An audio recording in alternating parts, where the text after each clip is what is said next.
Olá pessoal, para a nossa aula de hoje ela vai ser uma continuação da aula sobre ativos. Falei sobre ativos imobilizados, fizemos uma atividade, corrigi essa atividade com vocês.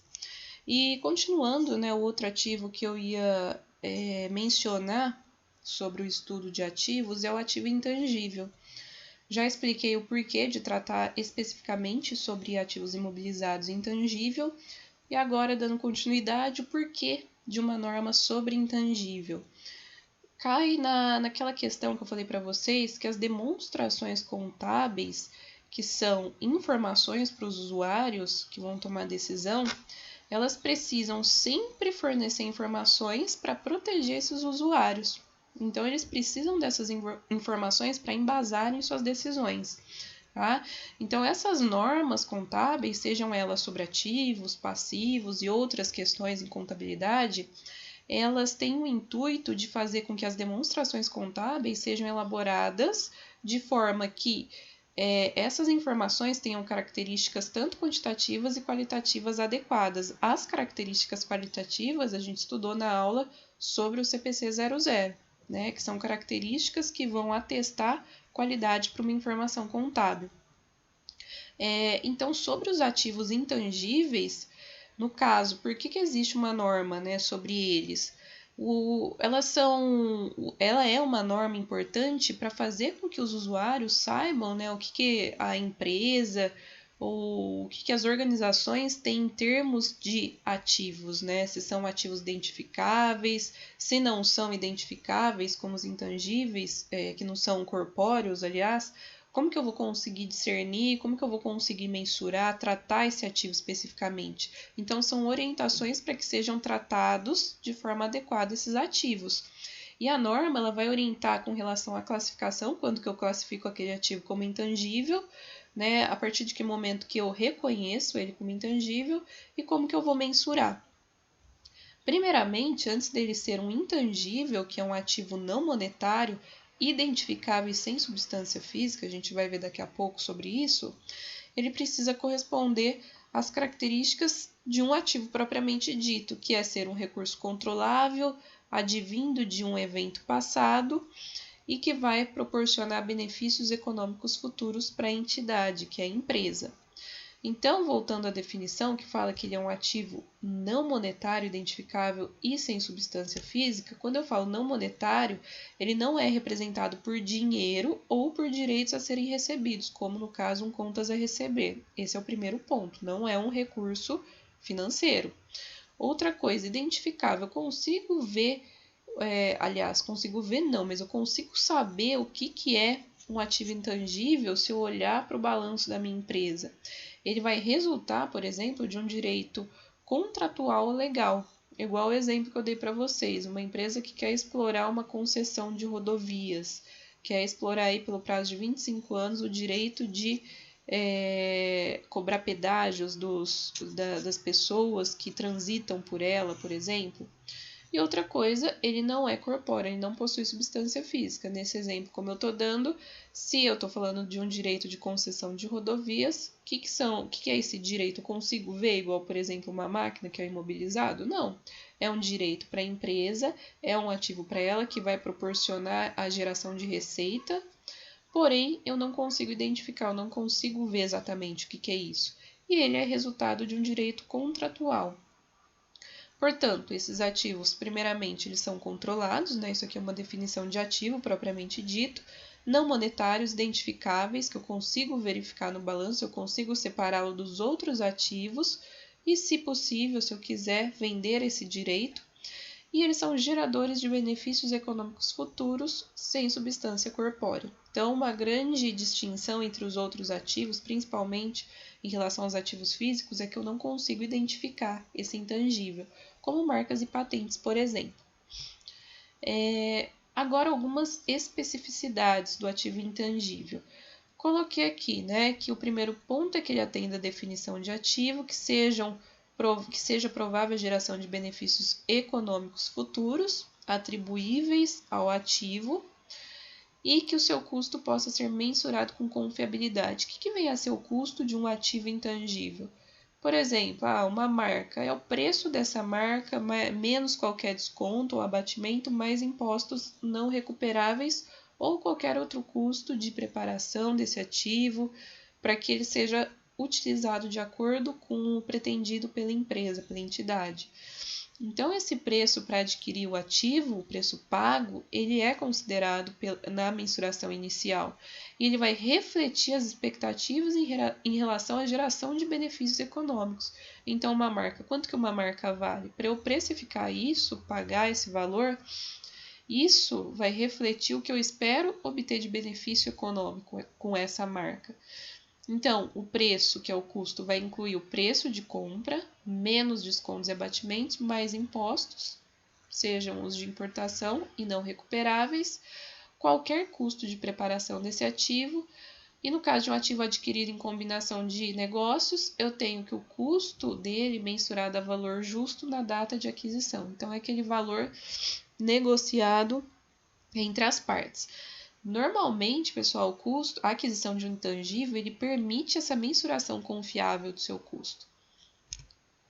E aí vamos falar de reconhecimento do ativo desenvolvido internamente. Se eu vou desenvolver um ativo, tem uma fase em que eu não tenho o ativo especificamente, então não tenho aquela substância física para falar que ele é um ativo, é identificável assim físico, né, corpóreo.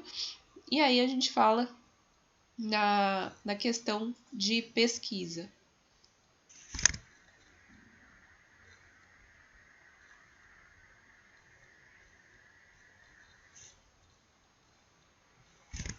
Opa, voltando aqui, pessoal, desculpem, saiu. E aí eu entro na fase de pesquisa, né? A fase do projeto em que há uma pesquisa, a entidade ainda, se ela está pesquisando, ela não consegue mensurar se aquele ativo vai gerar um benefício econômico futuro. Quais serão os benefícios? Ainda está sendo uma fase em que se está projetando, pesquisando sobre aquele ativo. Então, todos os gastos nessa fase de pesquisa, eles não são reconhecidos como um ativo, mas sim como uma despesa lá no resultado. Tá? Então, por exemplo, atividades de obtenção de novos conhecimentos. Estou pesquisando novas tecnologias, novos conhecimentos para gerar um novo ativo. Eu ainda não consigo especificar se esse ativo vai me render, se ele realmente vai existir, vai poder gerar um benefício. Então, nessa fase, eu considero todos os valores incorridos nessa pesquisa como uma despesa. Já na fase de desenvolvimento, se for verificada uma viabilidade e recursos para eu concluir, colocar esse ativo para uso ou venda, aí esses gastos na fase de desenvolvimento já são reconhecidos como intangível. Então, desenvolvimento, gastos com desenvolvimento são intangíveis também. Se eu tiver a intenção de concluir e de usar ou vender, assim como capacidade para usar ou vender o possível futuro ativo, também os gastos no desenvolvimento serão reconhecidos como intangível. Se puder gerar benefícios, caso haja mercado para ele ou utilidade, mesma coisa. E por fim, se puder ser mensurado com confiabilidade esses gastos nessa fase de desenvolvimento, também eu ativo ele lá no intangível. Tanto é que a contabilização é debitar ativo intangível, essa fase de desenvolvimento, e creditar a caixa ou banco, de acordo com o pagamento desses gastos na fase de desenvolvimento. Como exemplo, eu tenho aqui modelos de pré-produção, projeto de ferramentas, etc. Então, são gastos que eu estou fazendo que já me demonstram uma viabilidade de uma potencialidade de geração de benefício econômico. Por isso que eu já posso aqui na fase de desenvolvimento considerá-lo como um ativo intangível. O custo do ativo intangível gerado internamente vai ser o somatório de todos os gastos a partir do momento em que eu reconhecer aquele ativo como intangível. Então, ele passou pela fase de ativo, ele é um ativo, depois eu consegui classificá-lo como intangível, a partir daí todos os gastos serão ativados nessa conta, nesse grupo de intangível. Aí eu entro nessa questão de que os gastos diretamente atribuíveis serão todos aqueles necessários para eu criar, produzir, preparar um futuro ativo que vai ser capaz de funcionar de acordo com o que a entidade pretende. Então, é no caso de já uma fase de desenvolvimento. Então, vou ter como exemplo aqui, estou fazendo lá um protótipo, o gasto com materiais e serviços consumidos, o valor que eu vou pagar para os empregados que estão executando lá aquele protótipo, uma taxa de registro de direito legal, no caso de uma patente que eu vou registrar de um produto, que também é um intangível. Então, são esses os valores que são ativados no intangível. E a mensuração do intangível após seu reconhecimento, portanto, é pelo método custo. Então, vai ser o que é pago, menos as amortizações ao longo do tempo. Então, eu vou pagar, usando o exemplo para a gente ter uma mesma linha de raciocínio. Uma empresa que vai fazer a concessão de uma rodovia, ela tem o direito de exploração, ela paga por esse direito, esse é o custo. Ao longo dos anos, a cada ano, ela perde um pouco desse direito. Então, eu excluo a minha amortização, que vai ser gerada uma amortização acumulada, que vai ser uma conta redutora do intangível. Ou se tiver uma perda acumulada, que é uma perda por impairment, né, uma perda que vai ser reconhecida no resultado, também é abatido do valor do intangível. Pessoal, método de reavaliação de ativos. No Brasil, isso não é permitido. Se a gente for falar de outros países que permitem, o que vai ser o valor, então, do intangível? Vai ser o novo valor reavaliado, que basicamente é o valor justo, valor de mercado.